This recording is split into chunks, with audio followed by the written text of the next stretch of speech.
Hello everyone, welcome again to the corner of my room.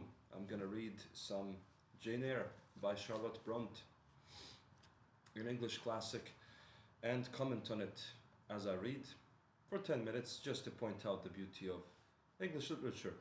Let's go.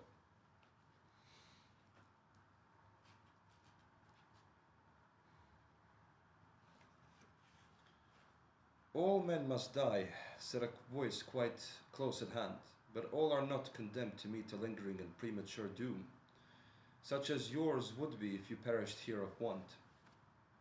Who or what speaks? I asked, terrified at the unexpected sound, and incapable now of deriving from any occurrence a hope of aid. A form was near. What form? The pitch dark night and my enfeebled vision prevented me from distinguishing. With a loud and long knock, the newcomer appealed to the door. "Is it you, Mr. Stewart John?"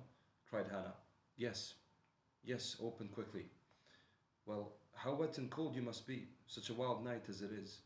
Come in. Your sisters are quite uneasy about you, and I believe there are bad folks about. There has been a beggar woman. I declare she is not gone yet, laid down there. Get up, for shame. Move off, I say." "Hush, Hannah. I have a word to say to the woman. You have done your duty in excluding. Now let me do mine in admitting her. I was near and listened to both you and her. I think this is a peculiar case. I must at least examine into it. Young woman, rise and pass before me into the house." With difficulty I obeyed him. Presently I stood within that clean, bright kitchen on the very hearth, trembling, sickening, conscious of an aspect in the last degree ghastly, wild and weather-beaten. The two ladies, their brother, Mr. Stewart John, the old servant, were all gazing at me. I think he's Stewart, by the way. Just a quick comment. I don't know what they mean by St. John. Might be Stewart or Saint. I think it's Stewart, probably. I heard one ask, "Stewart John, who is it?" I heard one ask. "I cannot tell. I found her at the door," was the reply. "She does look white," said Hannah. "As white as clay or death," was responded. "She will fall. Let her sit." And indeed my head swam. I dropped, but a chair received me. "See how beautiful this is," she says. A chair received me. There's a lot of this grace in Charlotte Bronte's writing. It's not simply a matter of things inflicting one another or causing one another. It's simply that there is a continuous grace. Charlotte Bronte, as a writer, writes about provision, right? She addresses God, and she addresses God also as provision. So there's the idea of things being elegant, of nature, as much as it's fierce and dangerous, it still has an elegant ending. So you go down into the chair, but the chair receives you, right? So grace and mercy and compassion are the beautiful ornament of Lady Bronte's writing. And indeed my head swam, I dropped, but a chair received me. I still possessed my senses, though just now I could not speak. Perhaps a little water would restore her. "Hannah, fetch some." But she is worn to nothing. How very thin and how very bloodless. A mere spectre. Is she ill or only famished? Famished, I think. "Hannah, is that milk? Give it me and a piece of bread." Diana, I knew her by the long curls which I saw drooping between me and the fire as she bent over me, broke some bread, dipped it in milk and put it to my lips. Her face was near mine. I saw there was pity in it, and I felt sympathy in her hurried breathing. In her simple words, too, the same balm-like emotion spoke. Try to eat. See, another beautiful thing that Bronte does is she goes from dialogue to description to precision and then dialogue. She gives you a few sentences of people talking, maybe even a monologue of somebody speaking, and then she gives a general view of the picture, and then she makes a detailed picture, like somebody placing a piece of bread with milk into their mouth. "Try to eat. Yes, try," repeated Mary gently, and Mary's hand removed my sodden bonnet and lifted my head. I tasted what they offered me, feebly at first, eagerly soon. See? Feebly at first, eagerly soon. That's a beautiful dynamic, right? You start with something where you're timid, and then you get used to it, and then it's like you can eat, you can do some action with ease.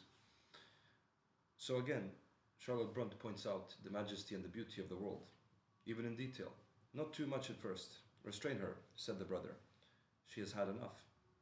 Okay, so restraint, and he withdrew the cup of milk and the plate of bread. A little more, Stuart John. Look at the avidity in her eyes. Expansion. No more at present, sister. Try if she can speak now. Ask her her name. Restriction with compassion, right? See, beautiful. I felt I could speak, and I answered, My name is Jane Elliot. Anxious as ever to avoid discovery, I have before resolved to assume an alias. And where do you live?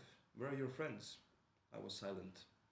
Can we send for for anyone you know? I shook my head. What account can you give of yourself?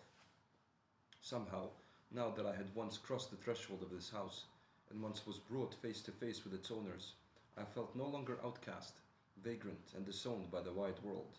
I dared to put off the mendicant, to resume my natural manner and character. Right? So she shows how nature is more. This is common in Shakespearean thought as well, that nature is that which is more powerful, that in the sense of like it's more willing to show its true face. Nature is not maybe just compassionate, it's something that's challenging. It's the human being who perceives nature that sees mercy in it. So she's pretty consistent.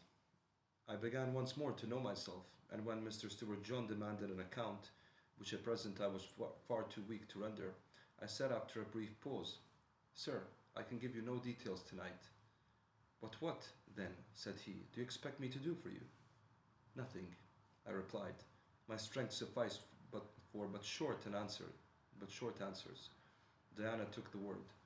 Do you mean, she asked, that we have now given you what aid you require, and that we may dismiss you to the moor and the rainy night? I looked at her. She had, I thought, a remarkable countenance, instinct both with power and goodness. I took sudden courage. Beautiful sentence. Answering her compassionate gaze with a smile, I said, I will trust you. If I were a masterless and stray dog, I know that you would not turn me from your hearth tonight. As it is, I really have no fear. Do with me and for me as you like, but excuse me from much discourse. My breath is short. I feel a spasm when I speak. So she's very precise in describing pain. This is a part of the book where Jane has left Mr. Rochester's domains. She's not with him at this point of time. They're separated because their marriage was unsuccessful, or rather not marriage, sorry, their wedding did not go on. It was stopped. So basically she's recoordinating people's thoughts. She's a natural philosopher, a female philosopher. This is part of a beginning of what you could call feminist literature, Victorian literature. But basically, she's trying to recoordinate people's thoughts to know that there's a hierarchy. She's short of breath, but she should still be admitted because even a stray dog would not be abandoned that easily in this weather. Hannah, said Mr. Stuart John at last, let her sit there at present and ask her no questions. In 10 minutes more, give her the remainder of that milk and bread. Mary and Diana, let us go into the parlour and talk the matter over. They withdrew. See, so she chains up things. It's beautiful. The dialogue says, let us go to the parlour and then we'll talk the matter over. And then she describes, they withdrew, right? So she shortens in description that which was widened in dialogue.